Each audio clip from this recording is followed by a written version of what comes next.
Welcome back to Exploring Whiskeys. I'm Eric. I'm Kevin, and today we are exploring a very historic rye. This is the Old Pepper Single Barrel Rye. All right, so what do we know about this? We know that it's all a nod back to his name is James E. Pepper. Goes back to the 1880s. Big 1880s. At the time, it was supposedly the largest and most technologically advanced distillery and putting out some of the finest spirits. And rumor has it, he was the one that invented the old fashioned. Yeah, and populated it. He frequented New York City. So he went to places where very metropolitan areas, not just staying in the Kentucky area, and made the old fashioned kind of like a very popular drink, which it was for a while. And I remember doing this cocktail episodes a long time ago, where like old fashions were really big up until like the late. That's when all the clear liquors took over. No, they started to make cocktails with like fruits, and they added a whole bunch of things to them, and that's literally where the name old fashioned comes from. Is I just want an old fashioned cocktail, which just meant spirits, sugar, ice, bitters, done. So that's literally the history behind that. And this guy apparently made it popular all the way. There is fruit in old fashioned. You muddle an orange and you muddle a cherry. Not in a true old fashioned. If you look at like a true old, those are additions. Anyway, so Old Pepper, single barrel. But this distillery did like a lot of those. They shut down, but they didn't shut down when you thought they would. Yeah. They shut down more to where you were going when brown liquor started to become less popular and clear liquor started to become more popular. Around early 60s. Yeah, like 19. It closed up, and then again, someone came around and bought the rights to it in the early 2000s. Right. And revived it. And revived the distillery. Yep. Not just bought the name, but they've actually worked and revived the distillery itself, which is DSP number 5. So they've actually rebuilt this distillery. Now, as they were rebuilding the distillery and relabeling and all that kind of stuff, they also partnered with, this just says Indiana, but they partnered with MGP and Bardstown to help build out their portfolio. They are distilling their own stuff too, but each bottle is going to have something different. This specifically says distilled in Indiana. So this is all MGP. So this is the 95.5, but they have some Bardstown bottles as well. They have some with their own distillate. So I don't know if they blended all. It's not very big. When we were there, and they told us that they source a lot of their stuff. We went to Bardstown for the festival. We went to they do it for a lot of people. That's what I'm saying. They source a lot of their stuff out to other people. Yeah. Yes. I was surprised when they said that because they're not very big. They're expanding. Yeah. I just saw. Well, they're also just recently bought by a private equity. But I saw that their $300 million expansion. Another handful of those big column stills those column stills were as wide as this bar. Going up, I couldn't even begin to tell you how high they went up. So they're doing that. There's more fermenters coming and mashers and all. That's going to be a huge, and they have the space for it. They have the property for it. It's a huge property. Yeah, they already had a bunch of the foundations already poured for rick houses, future rick houses. So they knew they were going to expand at some point. Yeah, and now they're doing it. Now they got the cash flow. That's right. All right, let's see. What do we got? Proof. 110 proof. At least 4 years. I think this one's actually it's 4 years. Since it is MGP, 95.5 rye. I'm just getting proof in rye. I get proofy rye, yeah. That's all I'm getting. Yeah. Nothing overly crazy on the nose at this point. It's really kind of strong and sharp at this point. All right, so there's a citrus note. I do get like a little bit of an orange note in there. Very soft in the front. But there's a little bit of that MGP 95.5 note that I'm not a fan of in this. It's not crazy. It's not an overwhelming, but it's... Goes away for me. Like it's very sweet, smooth in the front. You get the rye, the MGP rye, a little bit of burn. That disappears for me, and then it goes right back to just little sweeter notes, right? Yeah. A little sweet with a citrusy like fruit note. I know when I first got this bottle, I did enjoy it neat. I feel like I want to say after that, it was a Glencairn, which is a small cube. Cooled off a little bit. Yep. Yeah, I could see that. It's a little aggressive on the nose for me.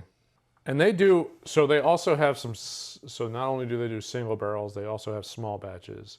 They have done, well, they'll finish it in a toasted barrel. They do a lot of different things. Each single barrel that they release is kind of finished. It's just done in a different way. So, you know, yours might be very different than what we're experiencing here.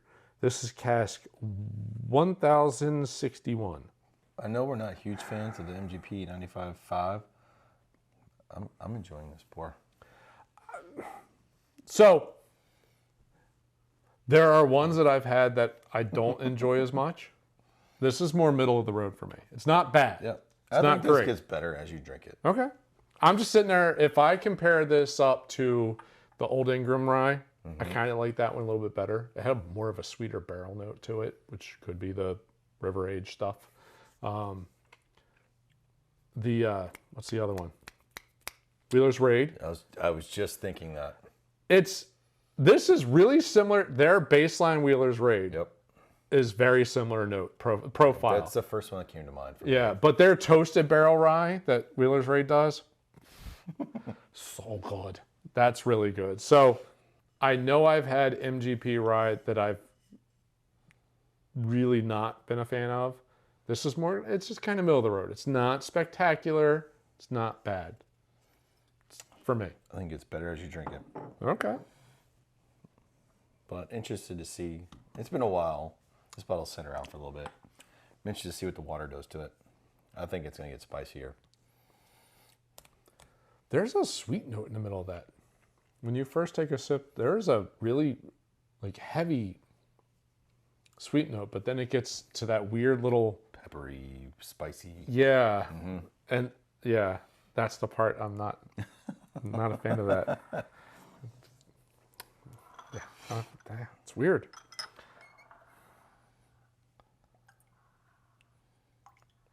Let's see what water does. Yep. It's either going to go in a really good direction or it's going to get way worse. That's kind of what my feeling is here. I don't know which way it's going to go, but that's kind of my thoughts is it could go soften it up a little bit, not be quite as like that a weird, like a aggressive rye note, or it could, we'll see. I think it's a softer rye. I think the note's got a little softer. The note's got way softer. Less peppery. And not as proof. Less proof. Okay, yeah. But it's still... I mean, you know, it's top to bottom. You get to the bottom, like very rye. You're still picking up a ton of rye. But the proof, I think, is a little more subtle. It starts good, but it goes bad. Like, I get a little bit of a citrus, like, zest in the beginning, a sweeter note, and it goes really funny with the, like, a peppercorn spice, the pepper. I get a peppery. I got a more of a creamy on the front, straight to rye, back to creamy, and then finishes again with the rye, and then just kind of starts to dry out. Yeah, it's heavier with the water. We got to compare this, I think. To the Wheelers? I think that's the closest one. The Wheelers, what is it? The number 5, their barrel proof? Yeah. As a cocktail, I could see this working as a cocktail all day long. It's already got a little bit of a citrus note. There's a sweeter note in there. There's a nice spice in there. Hence to the nod to the old fashioned. Yeah, totally. An old fashioned would be great. A Manhattan would be great. Something to just take the edges off. They're just sharp around the edges. Okay. For me. Well, there's enough in there for at least 2, maybe squeeze 3. But we also got to do a comparison. Well, then we can't do cocktails. It's really close to being a pretty solid rye. It's just not quite there for me. Okay. I was really excited. The orange note that I originally got, I was like, oh, that could be, I mean, if that's like an orange spice perfect for an cocktail something. Yeah, exactly. I was like, ooh, if that's kind of the note, that would be really good. But it gets into that peppery thing, and just don't think whiskey should be peppery. I have an issue with it. I guess that's where it goes down, where it gets more to that like pepper, like. I'd be curious to go up and check this place out just to see if this was the largest and most advanced in the 1880s. Right. But obviously, it's been reopened. Right. And yeah. I'm sure it's been added on to. Probably. Just be curious to see what the original part was, what they thought was the biggest and most advanced. What I'd be interested in is, okay, so we're pretty certain it says Distiller, Indiana. Mm-hmm. What's their bottle, like, if you compared this versus the Bardstown versus theirs, like how different are those 3 whiskeys? That'd be interesting. I just think like there's a grain profile for some reason in MGP. It could totally be psychosomatic. I don't know. But there's like this profile of MGP where usually I tend to be more surprised that I like an MGP rye than actually liking an MGP. It's more of a surprise. Both of us usually kind of poo-poo it, but this one for me, I think it's better as you drink it. I don't, that citrus, if that citrus would come through just a little bit more, little stronger and bring down that pepper note, that'd be really nice, but it's just not quite covering. All right, so how much do you remember this? I want to say I paid about $55 for it. Okay, that's not. And it was a store pick. Yeah, this is a Cool Springs pick. Yep, I think it was around 55. That's not bad. 110 proof. I mean, you know, if it's 4-year, 110 proof, 55, not horrible. Plus their markup for them picking it out. And yeah, not in my wheelhouse. That's just whatever. My profile is not everybody's profile. But this is why we do the channel. That's exactly right. We explore it all. We try. Whether we like it or not. Or indifferent. That's true too. Or indifferent. Or indifferent. And that's the... If I was offered a glass of this, I'd drink it. Like, there's nothing, like, it's not, oh my God, it's so horrible, I'd dump it. No, it's nowhere near Koval. But it also is, I could see it mellowing a little bit more if you put it over a big cube and just kind of let it sit and stir, sit and stir, sit and stir. And, if you sipped on this slowly over a cube, like, I could see those orangey, citrusy kind of notes coming through, maybe getting towards a baking spice versus that pepper note. That pepper note's just not my bag. I don't think it's a bad bottle. Glad I picked it up. But I mean, I know I had some friends come over that do enjoy rye more than we do, and they were big fans of it. It's an interesting bottle. It's an interesting history. I mean, the history there is just amazing. That might be one fun one to watch to see as they start to put out their own distillate stuff and what does that? What are they experimenting with? Right. Yep. Yeah. Are they doing secondary barrelings, toasted barrels? Are they doing all the honey barrel? All the things that you can do? I have a feeling a lot of them are going to be doing all of the above. Yeah. All right. Well, first Old Pepper. Anxious to see what else they come out with. Kevin's looking for something different. Yep. I'm looking forward to the after drink. Oh, well. We appreciate you joining this episode. We hope you enjoyed the review. If you did, as always, we love the support. We encourage you to hit that like button at the bottom of the screen. And if you're new to the channel, subscribe.